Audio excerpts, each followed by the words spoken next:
So Darren told us about a little bit about the speaker. Yeah. What was he receiving from you guys? What was he receiving? He was receiving the same sort of thing that you were playing through the other speakers? Yeah, exactly the same thing. So were there two separate channels, two separate, let's say, feeds? Yeah, I have four channels out. And with each sound generator, by turning a knob, I could pan the sound between the normal spatialization system and the spotlight. And I did that a lot. So for instance, I started out in the main speakers. The first little clicks were in the main speakers in different places, and then I slowly gave them to Darren. And so basically I tended to leave things with him for a long time. And so sort of distribute different sounds to different systems, but any sound I could pass from one system to the other, and often I did. Mm-hmm. So often I would take a certain sound. Part of when I playing with a certain sound would be change. It changes completely the color of the sound and its spatial characteristics. And the sounds that you were using, because I've heard some let's say more gritty stuff from you in the past. Yeah.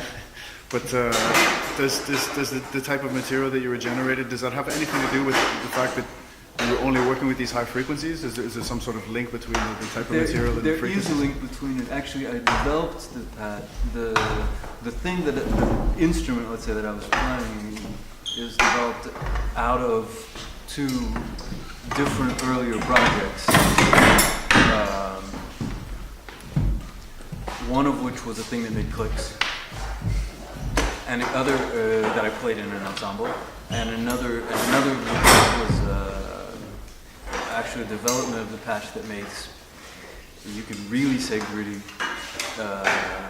very, very harsh noise sounds. And one of the potentials of that instrument was to make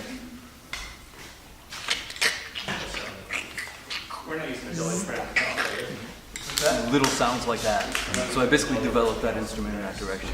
Because I was interested in that, I found it to be an interesting possibility. And also having in mind that I wanted to perform on these speakers, and so that knowing that information could probably be useful. And then as soon as I got here and played with them, I developed more in that direction. So it's not entirely just developed because of the characteristics of the speakers, but guided in that direction, informed by that. But these same sounds you can play on a regular the same instrument I could play on a regular sound system, and I would play it differently.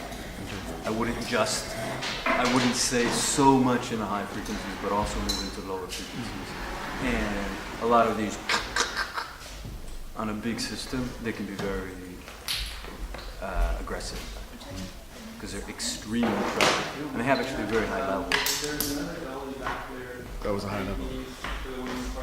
Before the speakers, before the amplifiers, what can come out of the computer is like okay. It can be very, very extreme. That is, I mean, I have like limiter that they go very often because of the kind of goofy processing. So it's not a fixed thing. It's all generated live. So each time you perform it, there. It's completely. Okay. It's completely generated live. There's nothing. It's not a sequence thing. No. So I really don't see the interest in it. I'm just not interested in. Transforming. Sure. Yeah. A lot of people do it. For me, this sounds stupid, but it feels like cheating. If I'm playing, I want to play an instrument. I don't want to play a sequence. So if I'm playing a sequence, I go in the studio and I can. So I don't. I understand the musical reasons for it, but I'm just drawn toward an instrument that I have to play. I have to change it. So So is this, That said, each one of the machines inside it, it just has some parameters, and I can turn it on, and it does something. Yeah. So I don't have to make a movement for every click. But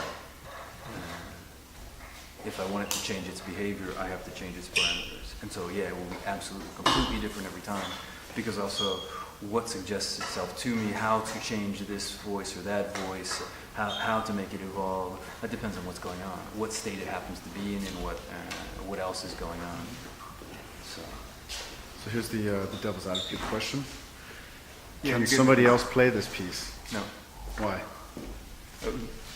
Could somebody else play this piece? Yeah. Knowing you stuff, I mean, your equipment. Sure. No, for me it's a question of the patch. Is the piece itself? Would you be able to say, here's the patch, here's all the equipment you need. Good luck. I'm out of here. And would they be able to do it? Because They would do something different with it, but what I could certainly do is a little longer version. Like say you wanted to perform this piece, so you get all the same gear, and we work together for a little bit, and then you would come up with your own interpretation, which would probably be pretty different. out of the same. Well, this is because. But it would be you a have to question of- learn. I mean, there are like processes in here called like bytecode, and you just like invented things. You know, what's the bit parameter of the bytecode process? You know, what happens if I change the division replacement value? So it's a thing you have to discover. But yeah, of course it could be playable by anyone. But that also said, at this point there's no score, so there's no particular thing you would have to follow. At this point, it's sort of an instrument that I can But in a begin sense, to perform on, but I haven't, and like for this evening, I had like a starting point, some ideas for an ending point, and a global sort of structure and form. but in this kind of a piece, in a sense, you could say that the software patch is the score because it's the thing that generates the actual music that comes out, and you can adjust the parameters. Let's say it's not you can make a direct comparison, but let's say two different string quartets playing the same score are going to interpret it differently. Yeah. So if you had the patch, and if this is all still set up, which it isn't anymore, and Just missing a computer. and then I sat down and I would basically be playing from the same system. I mean, I would, in a sense, I would consider that the patch itself is a form of a score. It's something that has an impact on. I don't think it's. It limits and gives you have an impact on what the resulting music Yeah, is. I think it's closer to an instrument, but there's a sense in which it's somewhere between an instrument and a score. Yeah, but it doesn't impose any formal structure, and it's limited in the kinds of sounds it can make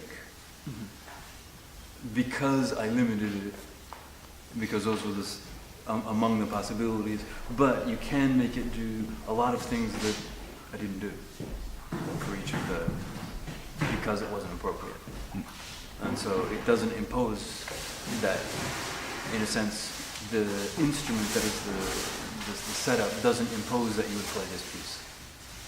And also it could be played completely differently. I mean, here I'm playing it basically very continuous, slow, and you can recall presets that brutally change from one state to another. You can turn things on, turn things off. You could have a completely different approach to it.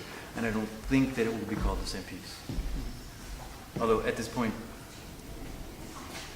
it's a piece, but completely. So it's a nebulous piece. Thanks.